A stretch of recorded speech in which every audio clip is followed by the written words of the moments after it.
Welcome back to the music of Richard Wagner.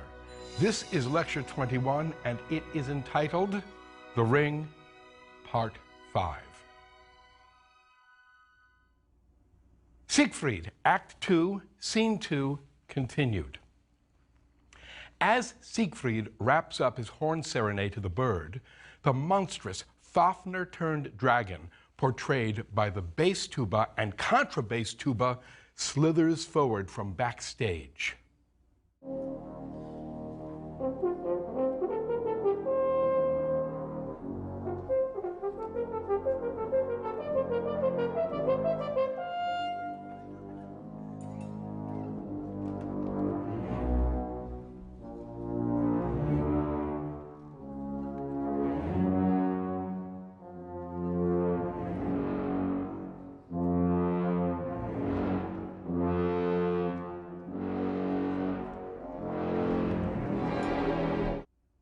Having woken Fafner, Siegfried looks at the dragon and nonchalantly sings, "Ha ha! So my song has awakened something from its beauty sleep.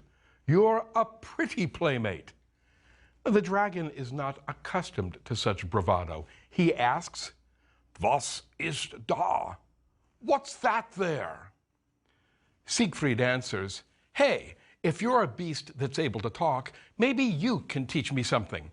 There's someone here who knows nothing of fear. Can I learn it from you?"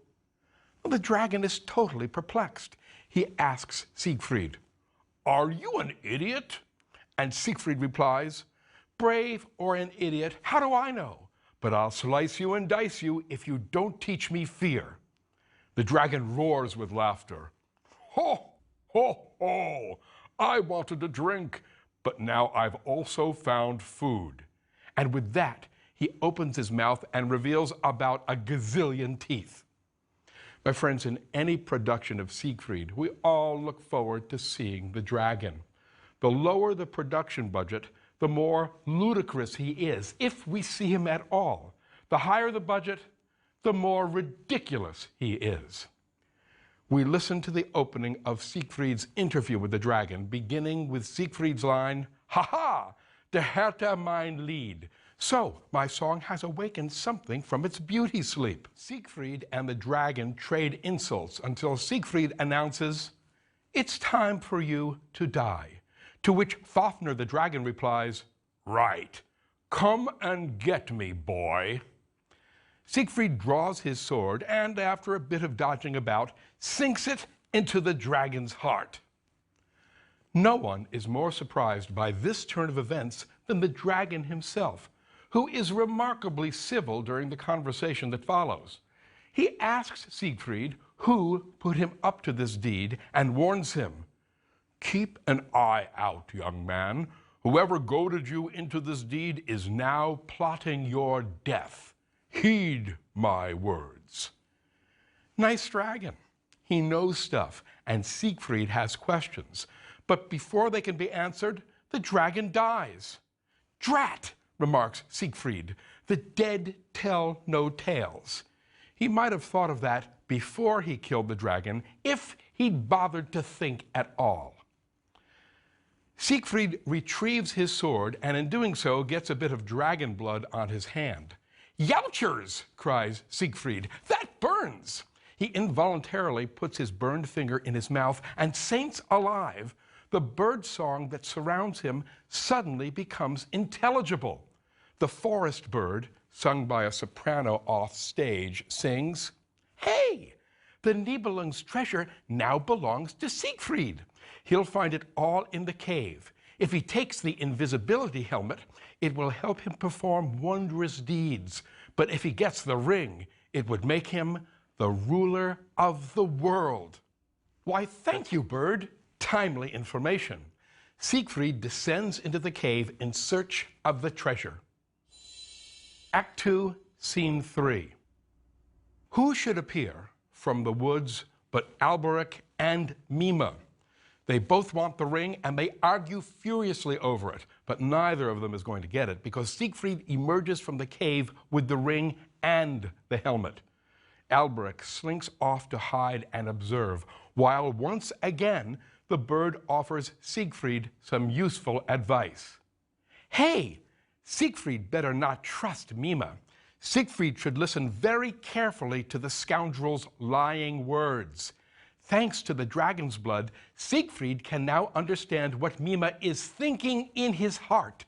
Tweet! Siegfried nods. He watches Mime approach, observant and self-contained. Mime unctuously sidles up and begins a conversation. Unbeknownst to Mime, the words he sings are coming directly from his heart.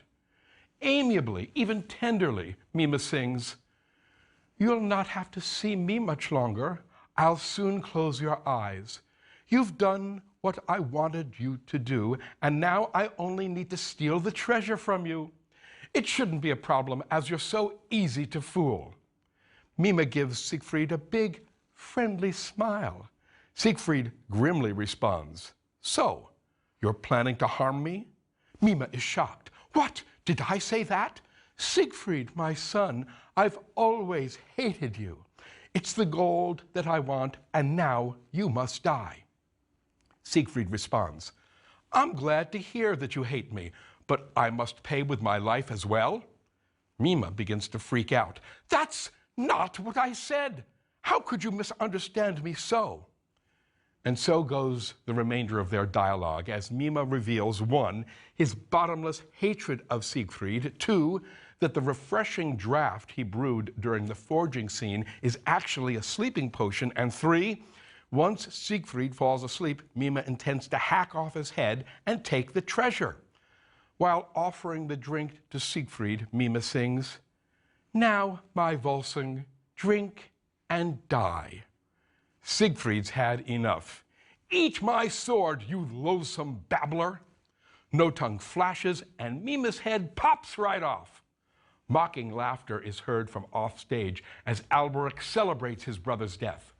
Bits and pieces of the Nibelung smithing leitmotif accompany Siegfried as he calmly belts his sword and sings, "No Tongue has paid the wages of spite.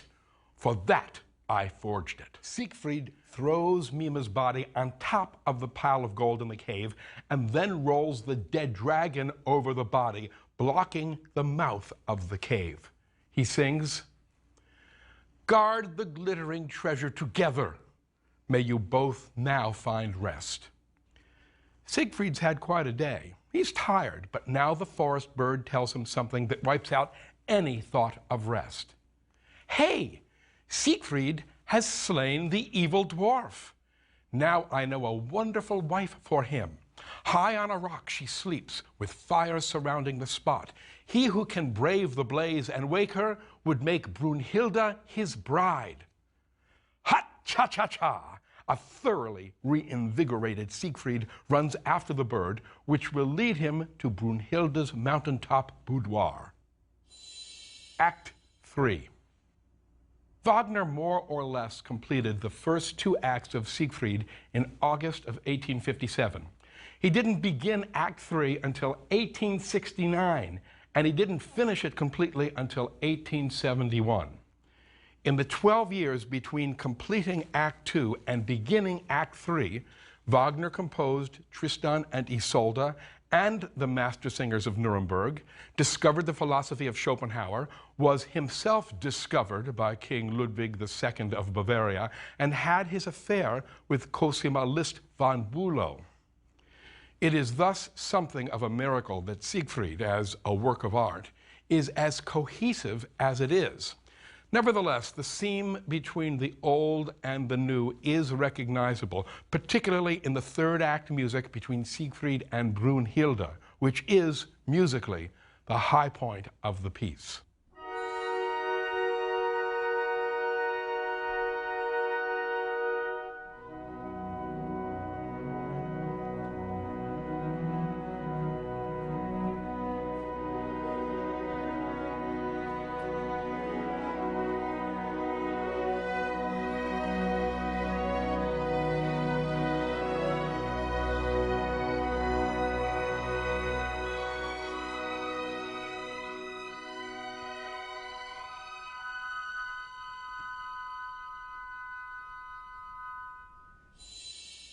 Prologue.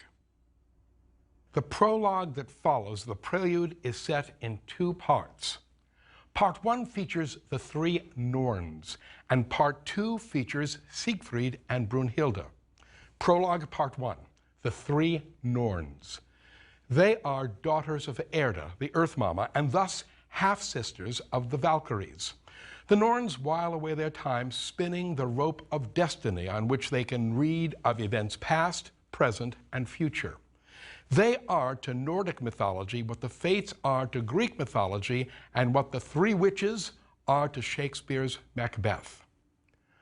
Wagner uses the Norns to rehash the action of the ring once again, although we actually learn something new this time.